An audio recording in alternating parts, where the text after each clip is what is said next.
நீங்க யாருக்கோ செய்யறத பத்தி பேசலங்க, நீங்க செஞ்சுக்கிறத பத்தி பேசுறோம். அதனால அவசியம் தெரிஞ்சுக்கோங்க. ரிட்டையர்மெண்ட் பிளானிங்கை பத்தி தெரிஞ்சுக்கிறதுல நிறைய பேர் ஆர்வமா இருக்காங்களா? வணக்கம் நண்பர்களே, கார்த்திகேயன் உங்கள் நிதி ஆலோசகர். பொதுவா ரிட்டையர்மெண்ட் பிளானிங்கை நிறைய பேர் பண்றதுக்கு ஏன் தயங்குறாங்க?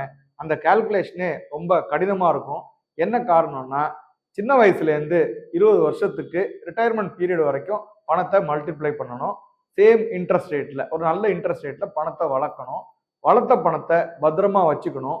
அந்த கார்பஸை ஒரு இடத்துல இன்வெஸ்ட் பண்ணிட்டு திரும்ப அந்த பணத்துல இருந்து ஈல்டு 100 வயசு வரைக்கும் வாங்கணும். அப்ப பணத்தை வளர்க்கறது ஒரு வேலை, கார்பஸை வாங்குறது ஒரு வேலை.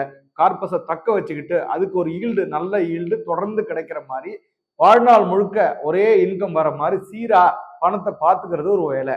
ஸோ அப்போ 3 வேலையை ஒரு பென்ஷன் ஃபண்டு செய்ய வேண்டியிருக்கிறதுனால நம்ம ஆழமா தெரிஞ்சுக்கிறது ரொம்ப அவசியம். அதுக்கான அறிவையும் நேரத்தையும் உங்களுக்காக பயன்படுத்தும்.